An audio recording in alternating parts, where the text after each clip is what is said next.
I never agreed. I got a summons, and when Jonathan gives you a summons, you show up. So I'm pleased to be here, especially an event that he and Sharon host, and to be here with Rabbi Grunfeld, and you had the wisdom to have a colleague with the name of Malcolm as well, and to see all of you, some old friends and new friends who are here. I brought with me a special guest, which is probably symbolic of something far greater than just his physical presence.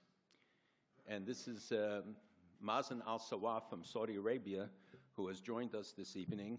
And we're really grateful that you would come. He's a great friend of the Jewish people and reflective of a great change that is taking place, sometimes secretly, sometimes openly. But it really heralds something very significant. So I really am honored that you came with us tonight.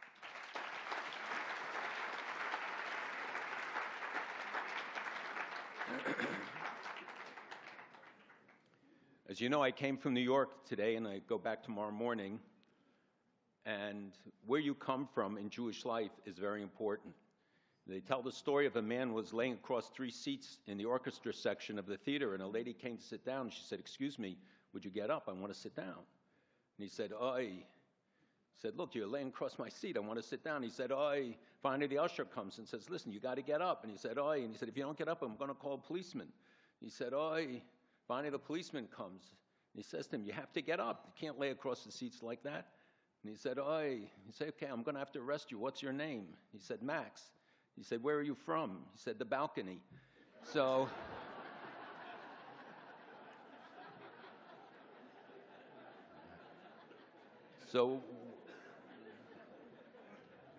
where you come from can be very important in determining where you're going.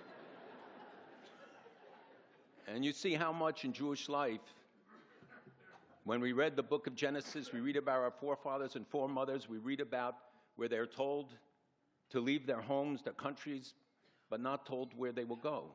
God said, "I will tell Abraham ultimately where to go." But repeatedly, we see this pattern. Because first you have to know where you're coming from to know where you're going. And it's especially important in this age, at a time of great flux, of great change.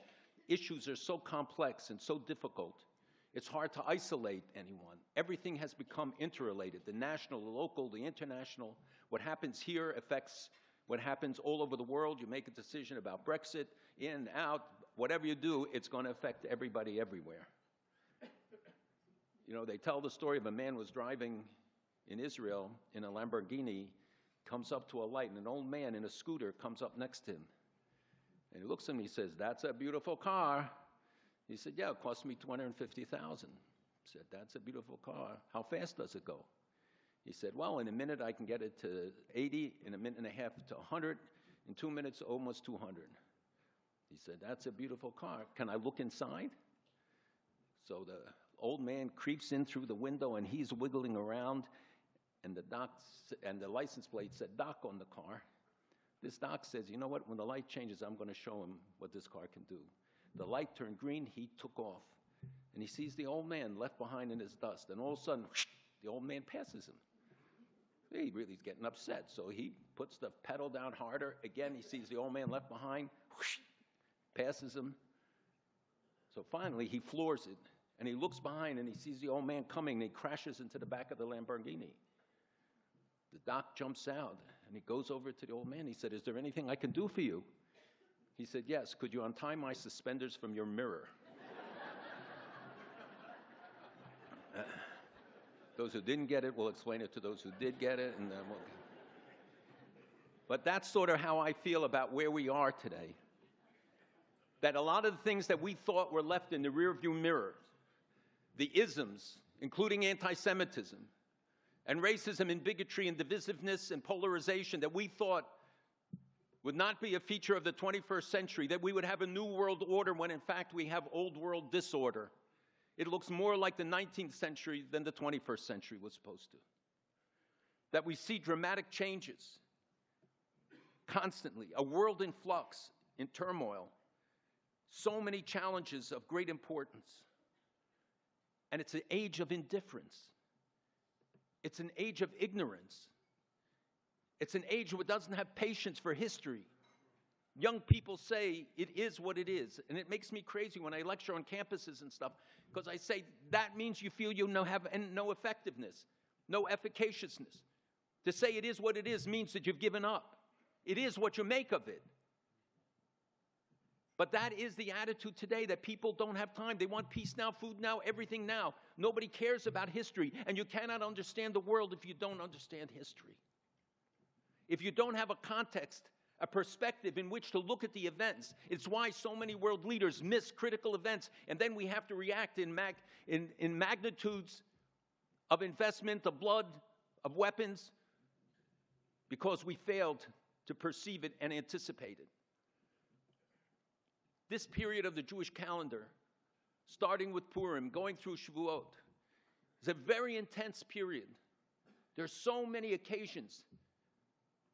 We, of course, have Pesach and Yom HaAtzmaut and Yom HaZikaron and Yom HaShoah. But all have one thing in common, one word, and that is Zechirah, remembrance. The commandment on the Seder, when we sit down together, is that each of us has to see themselves as if he or she came out of slavery in Egypt. Ki'ilu hu yatsa miMitzrayim. Because our sages understood that only those who feel the bitterness of slavery can appreciate the sweetness of freedom. That if it's not something you experience, all of our holidays are not just geared to ritual observance, they're meant to be experiential. We experience what previous generations went through in order to learn from their successes and their failures, in order to spare future generations those trials and tribulations. Only those who learn the lessons of the past are prepared to meet the challenges of the future. Winston Churchill once said, "The further back you look, the further ahead you will see." Our sages said it 1,000 years earlier. We even see it in all the stories that we read in the Bible. They're meant to teach us. We learn from what every one of them did to guide us, to teach us, that we will know what our responsibility is. Unfortunately, the world does not learn the lessons of the past. This year will mark the 80th anniversary of Kristallnacht. My mother escaped Germany right afterwards. I just finished a book that we published in the past year documenting the synagogues that were destroyed on Kristallnacht, together with Professor Meir Schwartz and the Ashkenaz Institute in Yerushalayim. When we started out 10 years ago, it was to keep a record, because there was none in English of a lot of the communities, but at that time, the history book said 342, 175, 195. Till now, we have documented more than 1,700 synagogues and shtiblich that were destroyed on Kristallnacht in the areas under Nazi control, not including Austria. We also learned about the thousands of Jews who were killed before Kristallnacht and were not counted amongst the 6 million, whose ashes were returned and had to be redeemed by their families. We keep learning about the tens of thousands of concentration camps and work camps that the world said they didn't know about. 70 years ago, the world said they didn't know. It was a lie. They didn't want to know. As we learned from the opening of the archives every day, new details that they knew every single day how many Jews were killed because they broke the Nazi codes. But they didn't want the Nazis to know, so they didn't reveal it. Even before Operation Reinhard, when 2,200,000 Jews were killed in a few-month period in Sobibor, Treblinka, and 6 other camps, they knew, but they didn't say, because they wanted to protect the lie. Even at Nuremberg, they didn't release the information during the trials, because they wanted to protect the lie. It wasn't that they didn't know, they didn't want to know. Today, we know everything. You turn on television, you see it on cable even before it happens. You see everything. We're not going to have a cloak of ignorance to hide our shame when we're asked by our grandchildren and great-grandchildren, what did you do? You knew what the challenges were. Did you learn the lessons of the past? great American leader, Benjamin Disraeli, once said, that was a joke, that there's no fate more ghastly than a stupid Jew. He didn't mean our IQs. He meant Jews who don't get it, Jews who don't understand the world as it is. Perhaps others have the luxury of living in a fantasy. Jews have to face reality. And that's why we're given this commandment of Zechirah. Zechirah is not history. History is static. History says at this point, at that time, something took place. Zechirah is dynamic. Zechirah says that you have to understand all the causal factors and all the things that flowed from it. Al-Kain Yomer HaMoshlim, the Torah tells us. This is how recorders of history, that you have to look at what preceded it so that you can identify it in the future and to learn the lessons to protect that future. And never was it more important than in this era when we see the rapid change, the complexity of the issues, the importance of the issues that affect us. And the core for Zechirah is Jewish education. Throughout our history, no people put a greater emphasis on education. When the Romans and Greeks reserved it for the elites of society, we were commanded that the first thing you have to do, even before building a synagogue, was to build a school. That everybody had a responsibility of locus parentis, that if a parent couldn't afford or didn't send their child to a Jewish school, it was the community's responsibility to assure it. Because without it, there is no continuity. Without it, there is no identity. Without it, there's no future. Look at the world we live in today.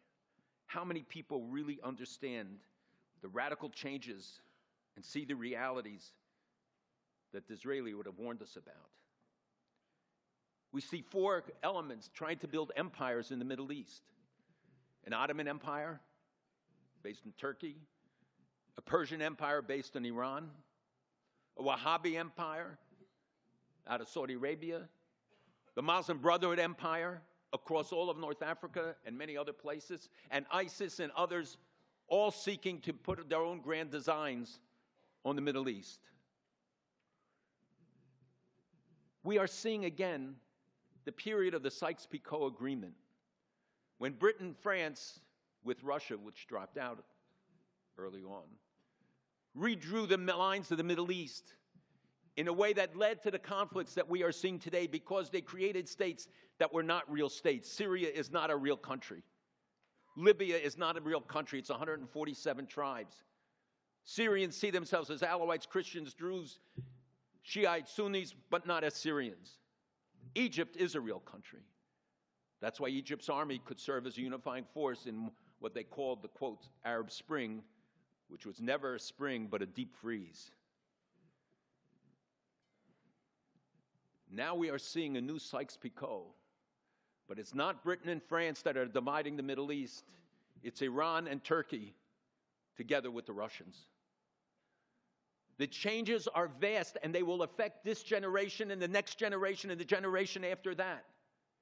They're building bases in Somalia, in the Sudan. The Russians have bases now in Syria and are building bases in the Sudan, something the Tsars didn't even desire. There are 29 foreign bases in Syria alone today. Iran has 90,000 militias in Syria. They boast that they control 4 Arab capitals: Sana'a in Yemen, Baghdad in Iraq, Damascus in Syria, and Beirut in Lebanon. The Persian Empire didn't get to the Mediterranean Sea. And why is Erdogan building a base, a military base, putting $50 million in Sudan, on an island off the coast of the Sudan? Because the Ottoman Empire had a naval base there. And he wants to be the caliph. And he's building bases in Afghanistan and Indonesia, let alone both of them in Qatar and many other places. We are seeing the Middle East redrawn. And thank God we are seeing new coalitions coming out of this, where moderate Sunni countries are today relating to Israel. We were 2 weeks ago in Abu Dhabi and Dubai, 70 leaders of the American Jewish community. We had kosher food the whole week there. And we are seeing the changes every day as countries come to realize that Israel is the source of stability, not instability. Because if you think of the map of the Middle East and the designs of these countries, as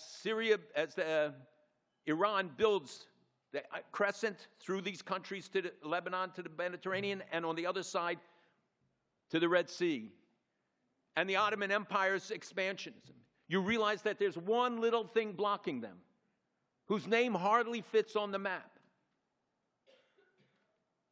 and that's Israel. Many people had many predictions about Israel. How many people wrote that Israel will be isolated? That Israel's demographic imbalances will increase? That Israel will not be able to survive economically? And look at it today. There isn't an African leader I meet who doesn't say to me, "Can you get me an invitation to Israel?" How many Arab leaders are quietly visiting or meeting with Israelis, or come to us because it's a kosher way for them to do it? 120,000 Chinese will visit Israel this year.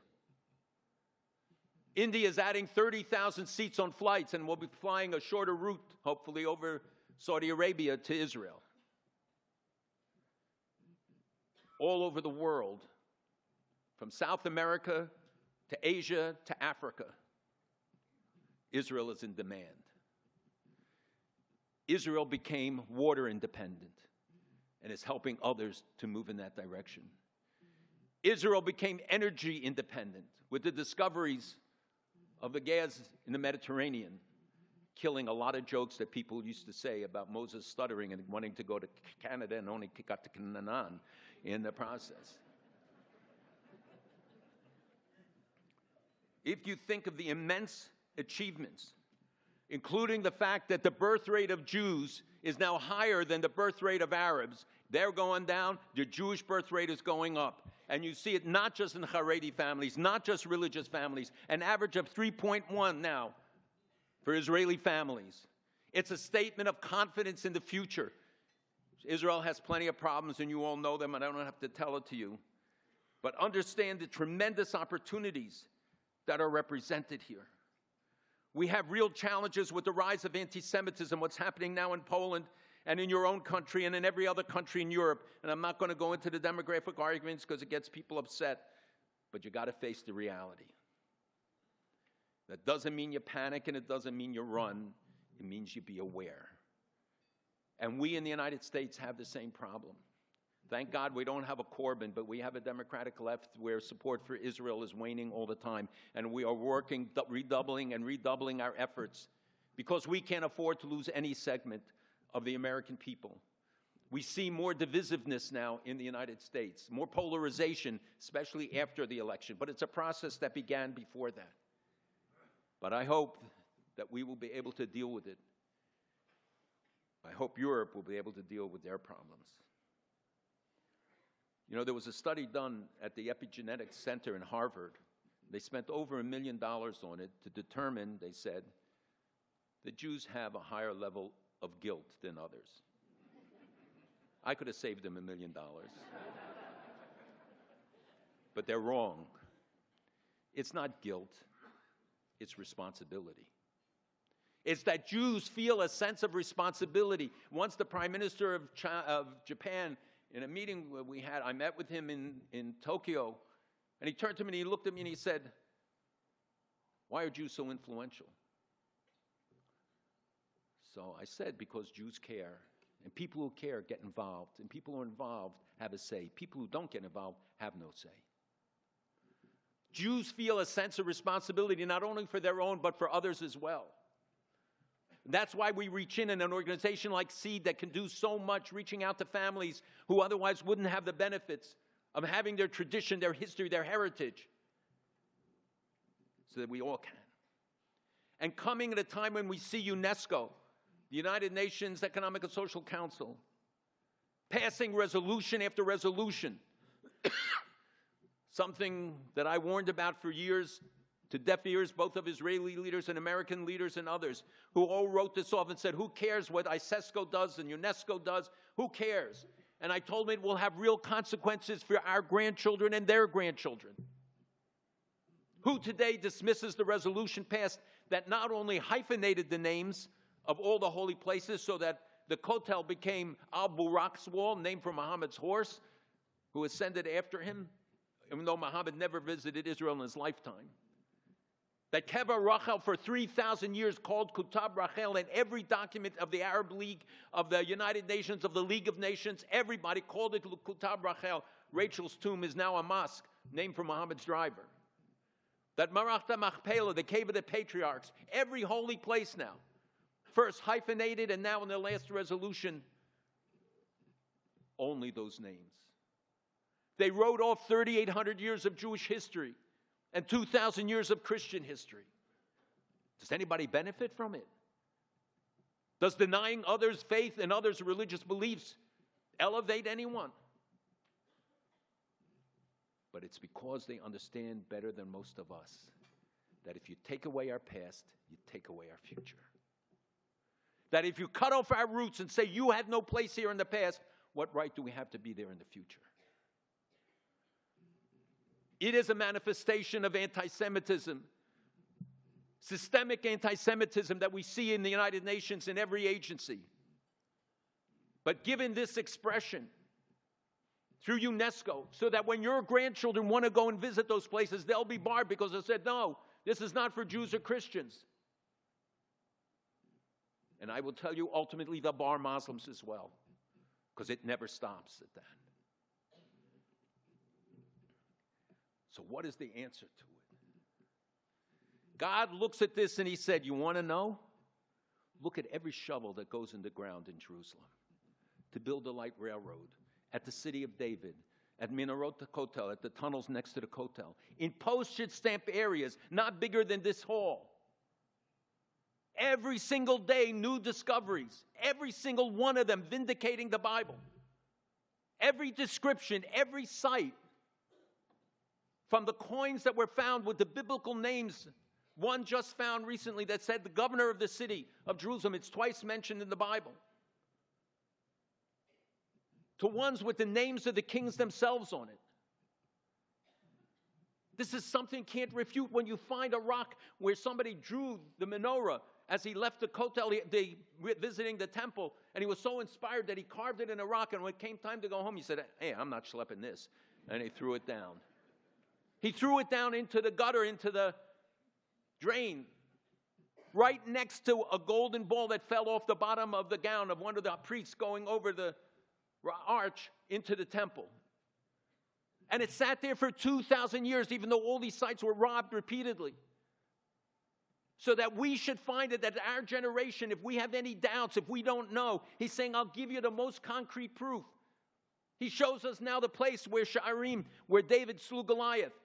People walked past it for thousands of years and didn't notice it. And all of a sudden, everybody says, what do you mean? It's clear, it's the place. And found plenty of evidence for it. Every single day. So if your children have doubts, your grandchildren have doubts, if you have doubts, you can't deny the bedrock of a mountain. You can't deny that rock, the little golden ball, and the thousands of discoveries that have been made. Because God is reminding us of our past, that we be reminded of our responsibilities to the future. He is teaching us once again what it means. You know, Arafat, when they opened the tunnels, which were by definition outside the Temple Mount, of course, he said the problem is that this is the Judaizing of Jerusalem, 3,000 years after King David made it our capital.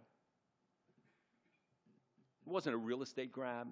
It didn't pose any threat to them. It was Judaizing of Jerusalem. That's the threat.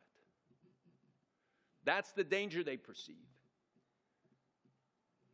Whenever, from the time of the Romans through the Nazis, when they wanted to degrade the Jews, they used to yell, Hep, Hep, H-E-P, Jerusalem Epidita, Jerusalem is lost. Because that was a statement that the Jews had no future, that the Jewish people would disappear.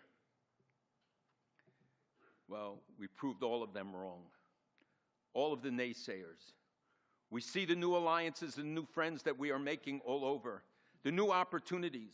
the embassies that are moving to Jerusalem, and I hope when Prince William visits, maybe he'll go shopping for some real estate as well.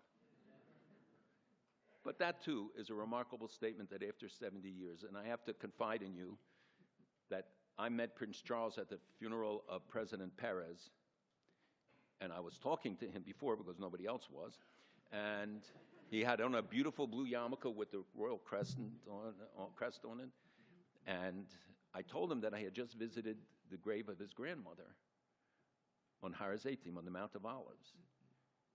And he said to me, "Can I see it from here?" And I said, "No, but you can visit it.